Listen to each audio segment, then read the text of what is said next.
नमस्ते प्यारे साथियों, आप सभी का UK Hindi classes YouTube channel पर हार्दिक स्वागत है। राज्य सरकार के जो कर्मी हैं उनके लिए एक नई सूचना आपको इस यूट्यूब चैनल पर प्रेषित की जा रही है। तो आप सभी साथी हमारे यूट्यूब चैनल को लाइक एवं सब्सक्राइब करें। अब राज्य सरकार अपने कर्मियों के लिए ट्रांसफ़र पॉलिसी जारी करेगी। उसमें से जो नए कर्मी हैं उनको 3 साल तक उसी क्षेत्र में अपनी सेवाएं देनी होंगी। उससे पहले उनका ट्रांसफ़र नहीं होगा। 2 साल तक वो ग्रामीण क्षेत्र में नौकरी करेंगे। उसके बाद राज्य सरकार की जो विभागीय SOP है उसके माध्यम से राज्य सरकार द्वारा उनका ट्रांसफ़र करेगा, जिसमें वह विभाग एक काउंसलिंग के माध्यम से आवेदन मांगेगा। उसके बाद उन कर्मियों को वरीयता के हिसाब से अपनी एक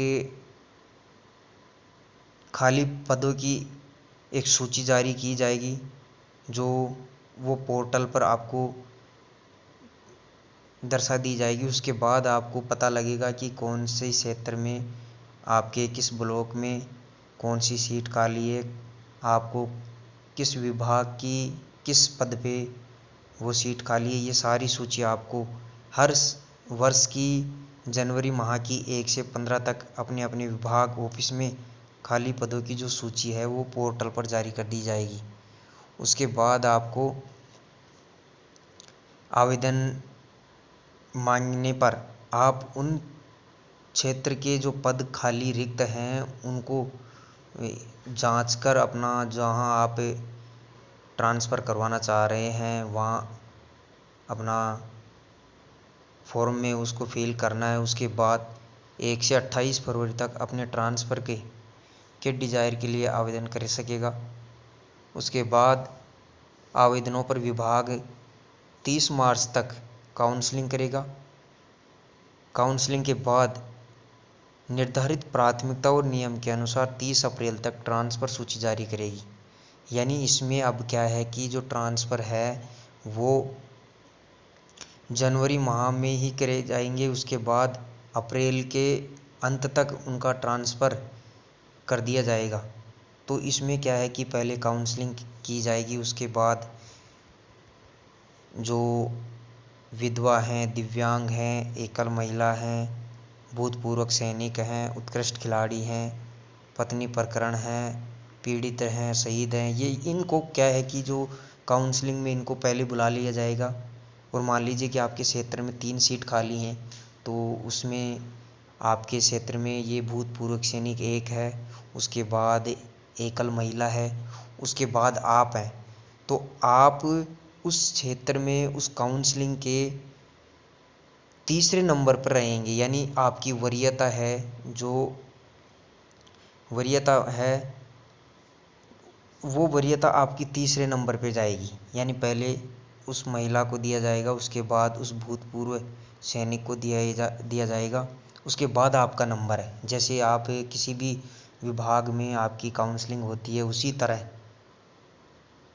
किसी भी मान लो वैकेंसी है, फर्स्ट ग्रेड सेकंड ग्रेड जो भी है उसमें आपकी काउंसलिंग होती है, उसमें भी जैसे इनको पहले वरीयता दी जाती है, उसके बाद आपको उस पद पे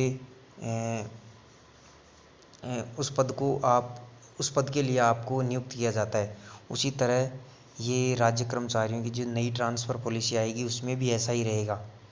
पहले आपको फॉर्म अप्लाई करना होगा, उसके बाद आप जो रिक्त जगह हैं उसका ध्यान रखते हुए आप उस फॉर्म में फिल करेंगे। उसके बाद आपको एक ट्रांसफ़र सूची जारी की जाएगी कि आपको कौन सी स्कूल, कौन सा जगह, कौन सा विभाग में किस पद के लिए आपको वहाँ ट्रांसफ़र किया गया है। इस तरह अब ट्रांसफ़र पॉलिसी के लिए एक जो भ्रष्टाचार की जो ये कड़ी है उसको तोड़ने का कार्य किया जाएगा। इसके अलावा जो विभाग हैं उनमें ट्रांसफ़र नहीं होगा इस पॉलिसी के तहत, जो है राजभवन है, सचिवालय है और निर्वाचन आयोग पर ये जो नई ट्रांसफ़र पॉलिसी है वो अभी नहीं आएगी। इस पे नहीं लागू होगी नहीं। जो नए कर्मियों के लिए नियम बने हैं लेकिन पुरानों के लिए स्पष्ट अभी तक नहीं है। जो नए कर्मी अभी जिसने ज्वाइन की है या जो आने वाली भर्तियां हैं उनमें ये पॉलिसी काम आएगी। जो पुराने हैं उसके लिए ये पॉलिसी अभी तक नहीं बनी है। तो सभी कर्मियों को अग्रिम शुभकामनाएं। जो कुछ राज्य कर्मचारी हैं कई दिनों से कहीं दूर अपने घर से अटके हुए हैं, उनका अभी तक ट्रांसफ़र नहीं हुआ, तो उनके लिए एक आशा की किरण है कि उनका ट्रांसफ़र जल्द ही राज्य सरकार पॉलिसी बनाकर कर दिया जाएगा। तो आप सभी कर्मियों को अग्रिम शुभकामनाएं। हमारी ओर से आपको बहुत बहुत शुभकामनाएं कि आपका जल्द अपना ट्रांसफ़र करवा कर अपने निजी क्षेत्र में या अपने ग्रामीण क्षेत्र में अपनी सेवाएं दें। तो आप सभी साथियों का बहुत बहुत धन्यवाद। हमारे यूट्यूब चैनल को लाइक एवं सब्सक्राइब ज़रूर करें और बेल आइकन प्रेस करें। बहुत बहुत धन्यवाद। Thank you.